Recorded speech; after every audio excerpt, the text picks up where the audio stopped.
अलग थिंकिंग। सीधा सीधा बोलिए ना कि पाकिस्तान के पास दिमाग नहीं है। तो जम्मू कश्मीर में जो आतंकवादियों ने जो हमला किया था पब्लिक पर, उसमें भारत सरकार द्वारा लिया गया फैसला क्या वो सही है या फिर गलत है? अब आतंकियों की बची खुची जमीन को भी मिट्टी में मिलाने का समय आ गया है। और कभी कभी आतंकवादी बार बार हमला करता है पब्लिक को या फिर पब्लिक स्पेस पर इंडिया के। सरकार कुछ ऐसा क्यों नहीं करता है जो इसे हमेशा के लिए बंद हो जाए?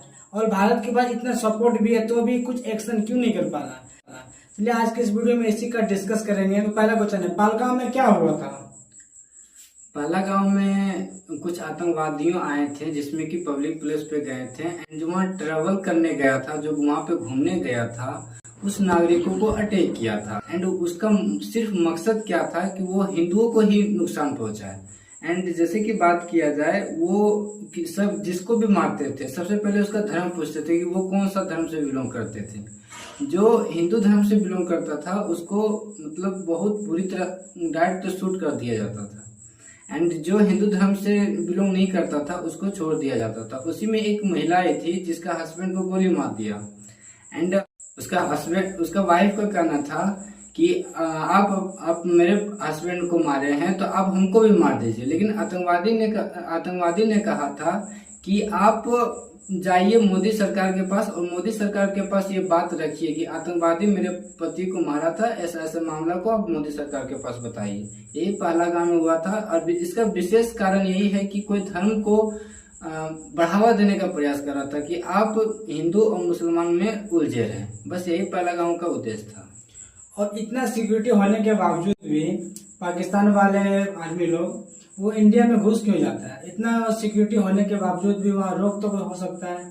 क्या इंडिया वाले कमजोर है या फिर उसका आर्मी लोग कमजोर है कि वहाँ पे कुछ काम करता है या फिर क्यों नहीं रोक पाता है वहाँ पे? इसका क्या मतलब है? अगर आप जम्मू कश्मीर का प्लेस देखिएगा तो वहाँ पे बहुत सारा जंगल है, मतलब बहुत सारा पेड़ है, जिसमें कि आर्मियों को, आतंकवादियों को सेफ मिलता है कि हम किसी प्लेस पे जा सकते हैं वहाँ पे। अच्छा ठीक है जब इतना फायरिंग हो रहा है तो आर्मी वाले तो वहाँ पे कुछ एक्शन लेना चाहिए। फायरिंग होने वाला तो वो तो कम आवाज करता नहीं है। लेकिन वहाँ तो भारत सरकार का विचार करना है कि वहाँ पे आर्मी क्यों नहीं पहुंची थी। वहाँ पे जब पहलगाम में अटैक हुआ था आर्मी क्यों नहीं पहुंची, ये तो मोदी सरकार का विचार है। हाँ, थोड़ा सा मोदी सरकार यानी कि भारत सरकार यहाँ पे गलत कदम उठा रही है। एंड वहाँ पे कुछ ऐसा आर्मी को डिसिप्लिन सिखाना चाहिए था जिसमें कि वो आर्मी सतर्क है। ठीक है, आप मोदी आप बोले थे, ठीक है, तो मोदी क्या वो खुद वहाँ पे गया था? नहीं ना, वहाँ पे आर्मी लोग गया था। मोदी क्या बोलता है कि तुम वहाँ पे बैठे रहो, तुम कुछ एक्शन नहीं लो। ठीक है, मेरा मतलब था भारत सरकार। हाँ, लेकिन फिर भी तो मोदी सरकार के अंडर में पुलिस फोर्स में आता है ना। तो इसमें मोदी क्या करेगा? मैं किसी को भी नहीं इसको मैं इसके तरफ साइड हूँ ना ही उसके तरफ साइड हूँ। ये एक मोदी जस्ट बोला था उसके मैं साइड ले रहा हूँ। इसमें मोदी क्यों बोला गया? इसमें मोदी क्या करता है कि तुम वहाँ पे बैठे रहो कि तुम एक्शन नहीं लो? अगर ऐसा बात होता तो मोदी अभी एक्शन नहीं लेता, आराम से कान में रुइया डाल के सुता हुआ रहता। क्योंकि भारत सरकार जो है, अभी भारत का सरकार मोदी सरकार है। एंड भारत पे जो भी कुछ होगा वो टोटल जिम्मेदारी मोदी सरकार ही लेंगी। एंड यहाँ पे कुछ तो गलती तो मोदी सरकार का जरूर होगा ना। वहाँ पे जो है हमेशा आतंकवादी एरिया है, ठीक है, वहाँ पे हमेशा आतंकवादी हमला करते रहते हैं। तो इसमें मोदी सरकार को निर्णय लेना चाहिए था ना कि आर्मी को कैसे हम वहाँ पे आर्मी कितना भेजे जिसमें कि आतंकवादी यहाँ पे प्रवेश ना करे। अच्छा, आतंकवादी बार बार पब्लिक पर या फिर पब्लिक स्पेस पर फायरिंग करता है। भारत अगर कोई भी फैसला क्यों नहीं लेते? इसमें कड़ा नियम इसमें लागू किया जाए कि जहाँ भी फायरिंग होता है तो जहाँ भी कुछ होता है तुरंत एक्शन वहाँ पे लिया जाए।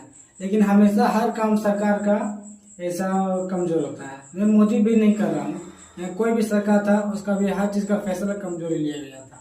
तो भारत में किसी का भी सरकार होता है वो चाहता है कि हम कठोर निर्णय लेने का प्रयास करें। लेकिन कठोर निर्णय लेता भी, अगर कठोर निर्णय नहीं लेता तो आतंकवादी हमेशा वार करने का प्रयास करता।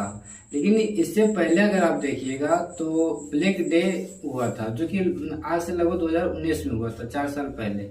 वो भारत सरकार चाहते हैं कि ऐसा हम कठोर शासन ले जिसमें कि आतंकवादी हमेशा बात ना करे, लेकिन आतंकवादी बहुत हरामी है। वो हमेशा चाहता है कि वहाँ भारत सरकार को शांत ना होने दे। अच्छा, ये जो पब्लिक पे मैंने कल न्यूज देख रहा था, तो उसमें पब्लिक लोग कुछ ऐसा बोल रहा था कि जो पाकिस्तान में नदी वगैरह सिंधु नदी को ब्लॉक कर दे और पाकिस्तान को प्यासा मार दे। तो अगर ठीक है वो ब्लॉक हो जाता है, वो प्यासा मर जाएगा, इसमें भारत को क्या नुकसान होगा? अगर आपको कुछ पता होगा भूगोल के बारे में, तो शायद आपको पता होना चाहिए कि जो सिंधु नदी है वो चीन के मानसूनोवर झील से निकलती है। अगर ठीक है भारत सरकार चाह रही है कि सिंधु नदी को पाकिस्तान में जाने से रोक दे, चलो मानते हैं, एंड अगर वो रोकती है, कुछ समय के बाद पाकिस्तान जो है चाइना के साथ जाएगी और वहां से उसको बोलेगी कि मेरे पास सिंधु नदी का पानी नहीं आ रहा है, आप भारत सरकार से भारत में भी सिंधु नदी का बहाव को रोक दीजिए। एंड चाइना इसमें करने में सक्षम होगी, क्योंकि आपको पता होना चाहिए कि भारत का जो सबसे चौड़ी नदी है ब्रह्मपुत्र, इसमें दुनिया का सबसे बड़ा बांध बनाया जा रहा है। एंड वहां पे जो है बांध को पानी कुछ ऊपर लेके चाइना अपने शहर में लेके जा सकता है। एंड यही प्रोसेस को सिंधु नदी में भी दोहराया जा सकता है, जिसमें कि भारत को उत्तरी डायरेक्शन में नदी का बहाव रोक दिया जाएगा। अगर हम लोग यहाँ के इंडिया के लोग, पब्लिक लोग बोल रहे हैं कि जो पाकिस्तान में नदी जाता है उसको हम ब्लॉक कर देंगे, तो क्या सच में पाकिस्तान प्यासा मर जाएगा या फिर प्यासा की तरह तड़प के मरेगा वो? अगर आप सिंधु नदी को बंद कर देते हैं खुदा मतलब किसी तरह से, तो पाकिस्तान में तो सबसे पहले प्यासा लोग मरेगा, ये 100% श्योर है। क्योंकि भारत से ही सिंधु नदी बहती है और सतलज नदी बहती है, जो कि पाकिस्तान में लगभग 70 से 80% सिंधु और सतलज के डिपेंडेंट पर ही पाकिस्तान चल रही है। अगर हम बंद करने में सक्षम रहे तो पाकिस्तान को इससे बड़ा झटका और कोई दूसरा नहीं लग सकता है।